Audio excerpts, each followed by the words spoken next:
Hello friends, you caught me at lunch, so I thought we could enjoy lunch together and talk about a few things. So, I promised my friends on Facebook I'd explain about what was going on with that post that said, "Oh no, my stalker is back." So, here's the deal with that.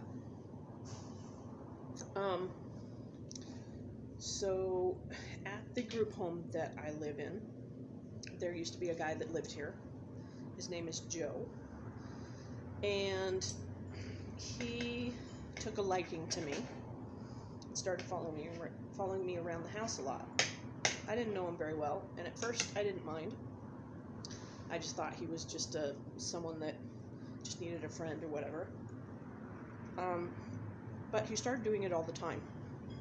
Wouldn't talk to me necessarily, he would just follow me around, to the point where he started following me right on my heels, and it got really annoying. Pretty soon he was loitering outside my bedroom, waiting for me to come out, and so there's a pool table right outside my door in the hallway at the group home, and he started playing pool. He never played pool before that time, and just like would play pool to pass the time, to wait for me to come out of the room, and just stuff like that. It got really scary. And then at one point, so this was at the beginning of the pandemic in 2020, and then when the pandemic started and we hadn't been quite on lockdown yet, it was in March 2020, and things started, really happening with the pandemic, and there was, we still didn't know to wear masks yet, although I was wearing a mask because of a previous health problem. But anyway, we weren't quite wearing masks yet, we weren't doing the social distancing yet, we weren't locked down yet, it was still all very new for everybody. But anyway, things started. I was doing some care packages, and I was sending care packages to people. And sometimes I was sending care packages to houses that had people that had coronavirus. So anyway, things just started getting hectic, and business was booming for the care packages. And it got really busy, to the point where it was almost over my head. Actually, it was over my head at some point. It was just too busy. Things were crazy. People were being mean on Facebook. It was just crazy. And anyway, and then I had this guy stalking me. So it got really scary. But so at some point, my mom contacted me and said, "Why don't you come to Montana for a little bit?"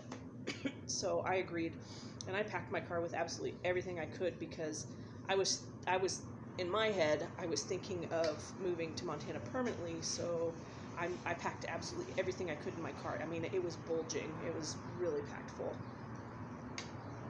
And then, so I went to Montana for a month, and I isolated in Montana for a month. That was when the lockdowns started happening, and isolating and wearing masks and all that stuff. A friend had started making masks for me, and so that was how I got away from the stalker guy. But when I came back in May, he kept doing it again. He just kept following me around, and at one point I was walking through the parking lot packing my car, and he was right on my heels, just right behind me. So I stopped suddenly and turned around and said, "Why are you following me, Joe?" And he just kicked the dirt and just kind of, "I'm not following you, you're following me," just being weird, and it was just like, and so after that, he still followed me around, but he just kind of kept a little bit of a distance, and it just was really annoying. Well, eventually he moved out, and I thought, good, I'm rid of this guy, I'm done. So fast forward to a couple days ago.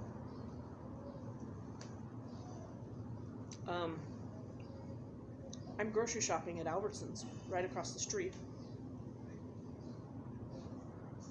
and I'm going down an aisle in my wheelchair, and I decide I need to turn around and go back the other way. I turn around, he's right there, right behind me. We make eye contact, and I'm like shocked, and he looks at me, and then he bolts he kind of quickly walks out of the aisle, and I turn around and go as fast as I can with my wheelchair out the opposite end of the aisle, and go make a beeline for the front of the store. And I find a big male clerk, or maybe he's a manager, I don't know. His name is Sean, S-H-A-W-N. And I said, I need help. I have a stalker. I've had trouble with this guy before. He's following me around the store. No sooner had I said that. Now keep in mind, I full blast went to the front of the store with my wheelchair, which is much faster than anyone can walk. No sooner had I gotten those words out of my mouth, I turned around with my wheelchair because I told him I'd show him where he was, and he was right behind me again. I said, that's him right there. He said, okay. He said, finish your shopping. I'll keep an eye on him. So I did. So I could tell where Joe was based off watching Sean walk around, because Sean was watching him the whole time. I could see him eyeing, where Joe was. So I did my shopping, and at some point I needed to go back to the part of the store where we ran into each other to get a couple things.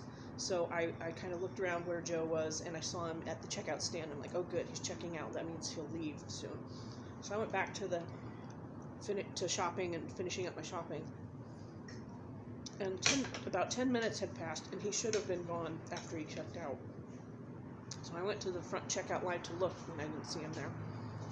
And went and I cashed out. And then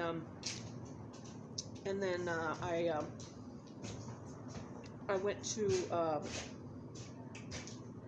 I was talking with the cashier. Sorry, we had a bit of an audience there. Went to the cashier, or I was talking to the cashier, just friendly banter, and I look up and I see him coming from down the aisle towards me again. He locks eyes with me again. I'm like, oh my gosh. And all of a sudden I'm not hearing anything the clerk is telling me. And she's like, are you okay? I said, my stalker's right there. And then I look for Sean, and I go, Sean, he's right there. So Sean follows him out the door. As he, when Joe saw me, he locked eyes with me again.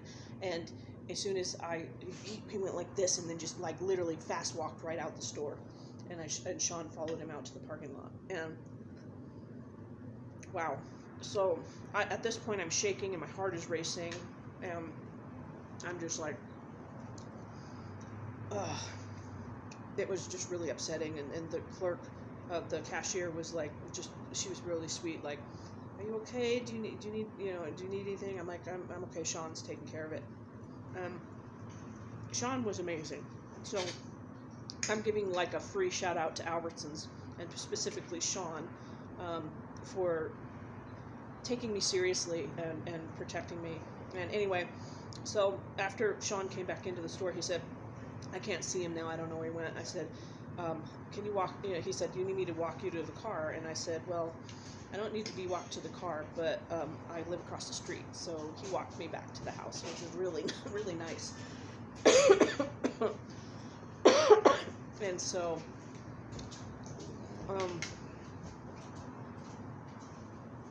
so that was that deal. It was really kind of, I mean, it was nerve-wracking.